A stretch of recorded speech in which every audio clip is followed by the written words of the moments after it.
Oh my gosh, it's our first podcast. Are you excited? Hey guys! Welcome to the Two Gay BFFs podcast. Wow, it Grabe. feels so weird saying that. I am MC Matthew. And I'm MCJM. For today's podcast, we're going to introduce ourselves. Yes. Together we have a YouTube and a TikTok account where we do reactions and interviews, diba? With up-and-coming artists. So first, we're going to introduce ourselves. So I'm Matthew. And I'm JM. So I'm John Matthew Canarias. That's JMC. So I run a YouTube channel before na Matt's Listening Sessions. And I've always loved doing commentary and doing music reviews, ganyan. But I'm so happy that I'm finally pursuing my dream to do music content with my best friend who will introduce himself. Aww. Ako naman, I'm MCJM. And before, super hilig ko na talaga sa music ever since I was a child. And mahilig din ako kumanta. I love singing. That's why I love music. And before that, wala akong YouTube account before that. Wala akong listening sessions, unlike Matt. Meron siya. Wala. Film. I do film din pala before. Short films, music videos. We're from a group of 4 gays and 1 girl, si Ate Denny. So originally, 4 gay BFFs. BFFs. But naging close kami ni JM because of music, ganyan. And saka alam niyo yung mga parang pag may friend group, tapos may naghihiwalay na dalawa.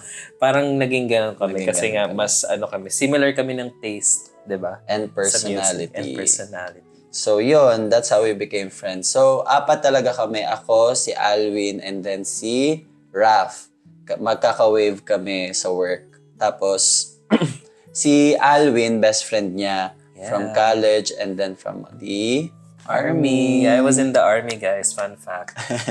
So, ayun. Then, fast forward to the following year, kakapasok ko lang. And then, JM was a QA. And then, ayun, nung night shift, bangagan lang kami ng kung ano lang mapag-usapan, ganyan. And then, we really became close through music. And then, lagi namin sinasabi na na parang, what if i-video natin to, ganyan. Kasi parang in between shifts and parang doing work, lagi kami nag-chat, di ba? Sa iMessage na parang, uy, pakinggan mo to, ang ganda. Lagi kami nag-uusap about music. Tapos lagi kami nagdi-deep dive, di ba? Kahit tayong dalawa na nag-uusap. And then, ang dami namin natututunan sa isa't isa. And we thought, why not share it to other people? And one day, during January 15, 2025, we just thought, why not we do it na? Sabi namin, fuck it. Fuck it. Nagmura. Phuket, Thailand. Sabi namin, Phuket, Thailand. Sige na. Let's just do it. Natin. So, after ng break, gumawa na ako ng YouTube channel, ganyan. Ginawa kong M&M's. M&M pa yung original M&M pa yung original name, no? kasi Marcos, tapos Matthew, tapos wala akong maisip na maganda kasi ang wordplay sana is JMC kasi ako, John Matthew Canarias, tas siya, Juan Marcos Cañez. So, tapos yung MC kasi, diba? Parang yung MC, host, ganyan. So, MC, tapos JMC, yung names namin, tapos yung nickname namin. So, gusto namin sana paglaruan yung ganun. Pero, parang ang hirap isipan ng twist. Tapos parang naisip ko na lang, 2 gay BFFs na lang. Para short and sweet. And then recognizable. And very on brand. And then nung sinearch namin, wala pang nakakaisip na dalawang baklang meron isa, 2 gay mats. Diba? Nga. So, our first video was the Grammys. Saktong-sakto, no? Oo, hindi, parang we created our channel in January 15. In January 15, tapos we released our first video nung February 2, parang 2 days before the Grammys. Oo, sabi namin, sige, magandang start to. Kasi nga, we love the Grammys. And we love yung mga nominated. Sobrang ganda ng year no, diba?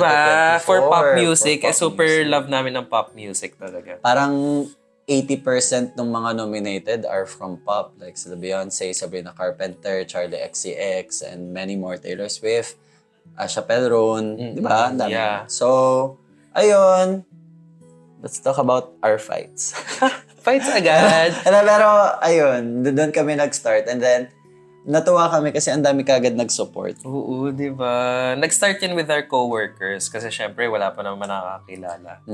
And our personal friends, ganun. So, in total, after the first video namin, meron na kami kagad mga 50 subscribers. Tawa-tawa na kami noon. So, ayun, it was small but steady. After, naisip din namin, why don't we make a playlist of our lives, ganyan. Tapos, yun yung next video natin, di ba? Yun yung next video natin. Parang formal introduction. So, fourth video namin, yung dalawa. Tapos, next nun is, natagalan tayo mag-upload. Oo, medyo. Kasi nahirapan kami kung paano magiging brand, ganyan. Kung paano yung style. Parang yun talaga yung pinakamahirap sa una kung paano yung branding for the videos. Pero as we went along, nalaman na rin namin, di ba, kung ano yung feeling namin na funny, kung ano yung papanoorin ng tao. Kaya bumilis na yung pag-edit and pag-upload namin. Parang mas mabilis na namin boring na tong parts na to. And I think that goes with any content creator and anyone na gusto mag-content na you really have to start somewhere. And yung pinaka-matagal mo talaga is the first part. Kasi doon ka palang matututo, doon ka palang malalaman. Explore. Ng iba't ibang style, ganyan.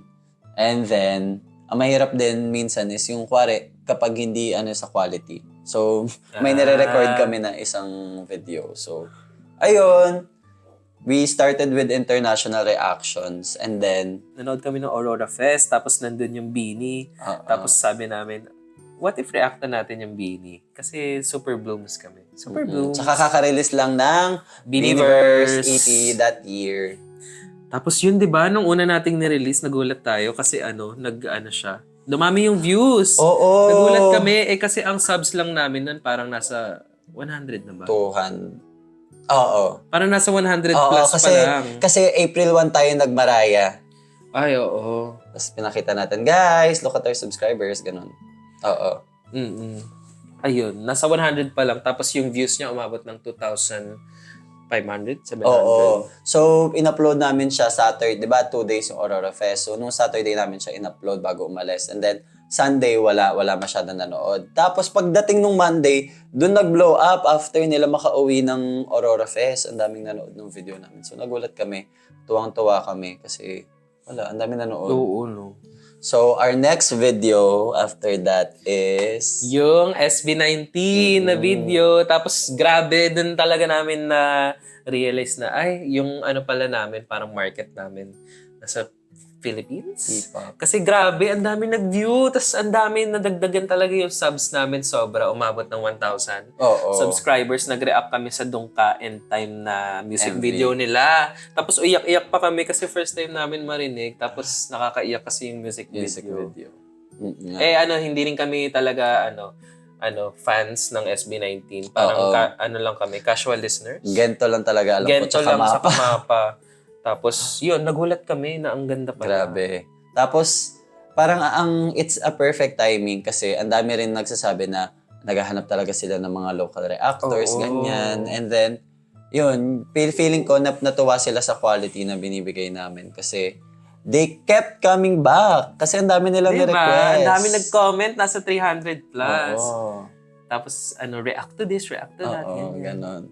So, ayun, nag-react kami ng mga SB19 and then parami yung subs namin. Until, ayun, nanood na kami ng Simula at Wakas, kick-off concert. Na-vlog namin. Ang saya mag-vlog. Yeah, panoorin nyo sa YouTube account namin. Ang dami ring nanood nun. Di ba parang isang araw pa lang nasa 18K yung views? Grabe. Doon namin naramdaman na super laki pala talaga ng fandom ng SB19. And for good reason kasi nga maganda naman talaga yung music nila in fairness. Saka we're in the right track. Parang ang weird isipin na yung videos na ginagawa namin before na kaming dalawa. May nakakapanood na 18K. Ang weird sa feeling. And in total ngayon, lahat ng videos natin, napanood na siya ng 100,000 times. May 100,000 views na kami as a channel. Ang laki na. Laki na, guys. So, tapos, may mga haters na din. Oo, may mga haters na din. Sabi nila, bakit daw hindi kami nagre-research about SB19, ganyan. Tapos, Bakit? Kasi, we didn't want to sugarcoat anything. So, kung ano lang yung unfiltered thoughts namin, True. sinasabi namin. So, ayun, sometimes it comes with a negative reaction kasi hindi mo naman mapiplease lahat ng tao. Saka hindi mo rin naman magugustuhan din talaga lahat ng music. Kahit sabihin mong fan ka ng specific na artist, hindi naman siguro lahat ng songs, 'di ba? Gusto mo, Gusto no? mo. Syempre may mga songs na parang i-skip mo, ganyan. Oo. So, we just wanted to be honest about Oo. that. And that's what we'll keep trying to do no? moving forward. And after namin mag-SB19 content, gusto ko talagang i-push, matagal ko ng pangarap na mag-interview ng mga queer artists. Yes! Siya nag-open up nung idea na parang mag-interview ng mga Artists. local artists, di ba? Para ma-highlight din. Oo. Eto sakto, Pride Month, tapos sa pangalan namin, 2Gay BFFs, what if mag-interview tayong queer artists? So, nag-email blast ako. Email blast? Nag-DM blast ako ng mga queer artists. So, 7 yung diniem ko. So, ang nag-reply doon sa amin ay 4. Nakakatuwa! Tapos nakakatuwa kasi fan na fan din talaga kami nung music nila kasi sobrang ganda. So, listen to our interviews, guys. And then, nakakatuwa kasi binigyan nila tayo ng chance, di ba, na ma-interview sila. Kasi prior to that, wala pa talaga kaming background and wala kaming portfolio, lalo online, di ba, na nag-i-interview. And to think na they would take the chance na ma-interview ng parang unknown YouTube channel. So, we're so thankful, lalo na sa first interview namin na si Steph Aranas. Na pumayag siya. Tapos, ayun, nagtuloy-tuloy na, di ba, interviews we just kept natin. getting better and better. Tapos, nakakatuwa din kasi most of these artists, ang tagal na nila since huling nag-release ng music. And nagbigay talaga sila ng time sa atin na kahit pamali-mali kami sa ano. So, ayun, we're really happy. Kahit kabado pa, no? Kahit kabado pa. And, ayun, moving forward with our content, ano pa? Ang pangarap talaga namin is, ano ba? Yung pangarap namin is mag-interview ng mga artists or kunwari, ma-invite sa mga events, magba-backstage, ganyan. Interviews, no? Backstage interviews, ganyan. Tapos pag may magre-release, makakausap namin. Parang si Zane Lowe. Zane Lowe, yun ang aming, siya ang aming mood board. Mood board. Zane Lowe or Zach Seng. Or Zach Tabudlo. Zach Tabudlo. Or Conversations. Ay, oo nga, no. Listen to his podcast din. Or Palette ni IU. Yung biglang kakanta tayo. Biglang magduduet tayo lang. May ganun silang may segment. May biglang magkakantahan. Oo, magkakantahan. So, ayun, that was the reason why we made this Spotify account para dito rin namin ipopost yung full unfiltered interviews. Oo, kasi masyadong mahaba ang sa haba. YouTube. Pero ang daming magagandang talking points, guys. Hindi ko na rin alam kung ano ikakat. So, ayun, kaya we thought of putting a Spotify ngayon. Oo. Para kasi yung nilalagay namin sa YouTube, tinitrim down na namin in under 30 minutes. Kasi syempre, yung attention span ng mga tao, ang iikli na lang, nakakaloka. Kaya dito sa Spotify, you're gonna get the full unfiltered ba? Unfiltered interviews with the artists. Yes. So, what's next? What's next for the 2Gay BFFs? Ikaw, what do you plan, 2Gay BFFs? What's our wish? Our wish for the channel? Ikaw muna. Makapag-interview, yun talaga yung pinaka-bet na bet ko ng mga artists. As a music fan, I'm always interested kung paano sila gumagawa ng songs and albums.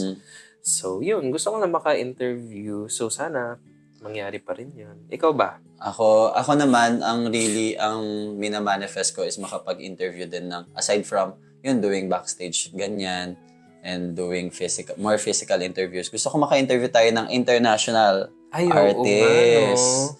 Yun, kasi we uploaded our first all-English reaction at sa Type Dangerous and ang daming nag-watch. Ang daming nag-watch. Hindi namin in-expect na makaka 600 plus. So, So, kailangan natin mag-practice. And, ayun, ang dami rin kasi namin pinapakinggan ng mga underground like si Holly Humberstone, si Rachel Chinuriri, tapos si Jack Atwater. Sino? Kevin Atwater. Atwater. Mga mahilig kasi kami sa mga sa mga indie ba sila? Indie artists, both local and international. So, yun yung aking wish. Kung Oo may wish nga. ka pa.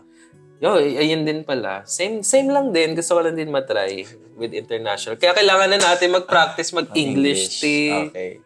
Tapos, ano pa mga... Sample. And then, my other wishes are...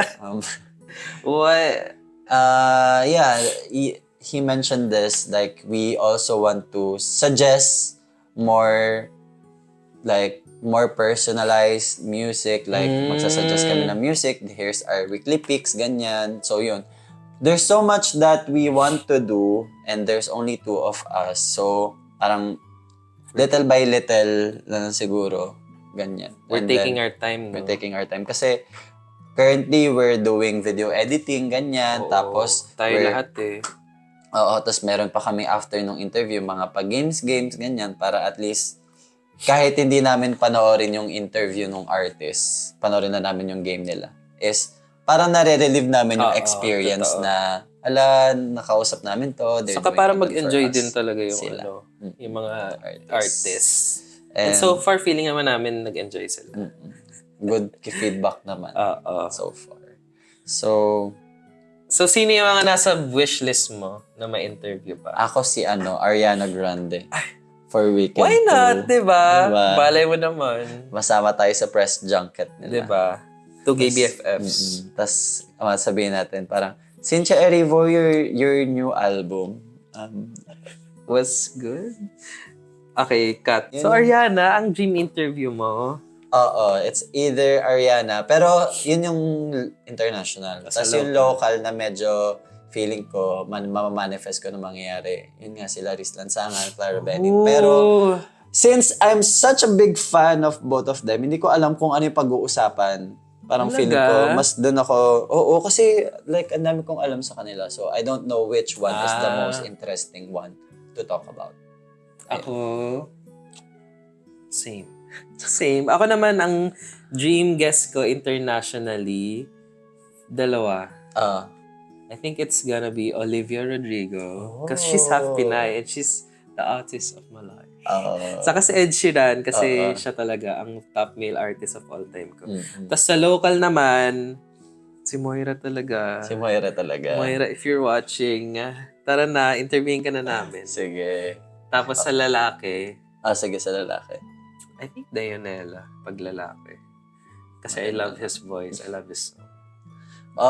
Interviewin mo si Moira. Anong gusto mong pag-usapan? Gusto kong pag-usapan, hindi ko alam kung ano yung pwede sabihin. Siguro gusto ko itanong sa kanya kung ano yung naisipan niya, bakit siya di ba nag-start siya as parang worship singer. Parang gusto ko malaman kung anong nag-push sa kanya para gumawa ng hugot songs. Kasi piling ko siya nagpauso. Oo, siya talaga nag-start with Malaya. Diba? Saka bakit ang sakit-sakit ng boses niya? Ano bang pinagdadaanan niya? Saan siya humugot? So, narinig mo yun, Moira? Oh my gosh, guys! Narinig mo? Eto na. Hello? Si Adele pala. Hello, Jem. Kumain ka na ba? Kanina pa kaya dito? Interview ka na kayo, Ay, siya pala nag-interview. So, yun guys, I hope you stay tuned to our Spotify. Yes, lalo sa mga future releases and reactions. And then we're going to branch out not only music lang. We also want to do more vlogs, parang travel vlogs, ganyan. Tapos aside from that, mga movies. Movie reactions, no? Sana. Kasi ang funny lang minsan, kuwari makakaisip kami ng joke, ganyan. Or parang watching The Wild Robot, tapos iyak-iyak kami doon. So yun, ano pa na natin ito i-wrap? This is just my advice to anyone who wants to be a content creator. Do it talaga. Kasi it will be your digital diary. Parang hindi siya sayang sa oras. Kasi you can always look back on it. Kasi ang saya niya gawin. You have something to look forward and look back to. Oo, totoo nga yun. Na parang kahit walang manood, parang just do it for yourself. Kasi it will always find the right audience, di ba? Na makakapag-resonate sa mga sinasabi niyo. And if not, at least, meron nga kayong, may para kayong something to look back on when you're older and wiser. Wiser. Yun. Kaya gumagawa rin kami ng mga ganito para at least, if ever na, hindi na kami friends. Art. Sarah. O, ikaw nagsabi niya na, hindi ako Joke nagsabi lang. niya na. No, I'm just kidding. That's not gonna happen. Minamanifest niya, guys. Hindi mangyayari. Ikaw, ano gusto mong sabihin Hindi mangyayari yun. sa future? Ay, sige, message sa future self. Message sa future self is, I have no doubt na lahat ng mga gusto mong gawin, ma-achieve mo. So, just stay level-headed. Wow. Level-headed. Ikaw. Ako naman, ang gusto kong sabihin sa future me and the future two gay BFFs is, just keep being happy and keep being you. Because a lot of people love us for who we are now. And, ayun, it's just so happy na ang daming nag-wait sa mga content natin, ganyan, because they see the potential in us that Totoo. parang it was natural for us. And wala kaming kailangan pilitin. So, ayun, just keep being happy, guys. Ayun lang. Aww. So that was the first episode, guys. So, ayun. Don't forget to, paano ba pag Spotify? Spotify. Oh, don't forget to listen. Don't forget to listen, subscribe, and follow, and comment And comment. din. Kasi pwede na mag-comment sa Spotify. So, anong pwede nila abangan sa next episode natin? So, what we're going to upload are interviews, ganyan. Tapos naisip ko, after every interview, magawa tayo ng parang post-mortem. Gets. Oo nga, no? Di ba cute? Oo, mas cute nga yung ganun. Parang episode with Steph Araras post-mortem. Tapos Tapos kung ano yung post-mortem. naging experience natin. Tapos, Cute nga siya. may- Gusto nyo ba yun, guys? tapos may mga tanong, ganyan. So, Sige. mag-leave kayo ng tanong sa mga comment section. I-spill din natin yung mga industry secrets. Industry secret. Industry secret! Sa Patreon. Sa Patreon, guys. Marami silang chinichika na bawal i-post. Pag gusto nyo malaman may bayan. Ano ba yan? Gagawa pa tayo ng Patreon. Ng Patreon. Uncut na talaga yon. Tapos makikita nyo doon, pamali-mali kami. Diba? Makikita nyo doon, yung sagot niya pala doon sa una. Iba pala. Galing doon sa galing sa alayo ng tinalon. Pero totoo, nakaka-excite. Sana maka-interview pa tayo ng marami pang local artists. At marami pa silang ma-share na secrets. And sana yumaman tayo. Yes, sana talaga, guys. Support niyo yung mga video. us para- Mag-skip yung ads. Self-funded kasi lahat, guys. Keep supporting us, guys, kasi right now, we have one job pero we're looking for another job. So kung maging stable to, ayun, we'll focus on this. Oo, pag naging stable to, parang pag naging pwede na namin siyang source of income. Oo. Mas marami pa kami magagawang interviews. Yes. And reactions. Thank you for listening. Thank you for listening. Don't forget to like, comment, and follow. At huwag kalimutan, we have 4 new interviews to upload. Yes, we have upcoming 4? 4 for this month. Ay, oo nga pala. Abangan nyo. Nakalimutan niya, guys. Nakalimutan Huwag niyo ko siya na. gayahin. Sorry. Oh. Kakasabi lang wag kalimutan. Nakalimutan agad. So, ayun. So, ayun. Abangan nyo yung mga new interviews namin. Bye!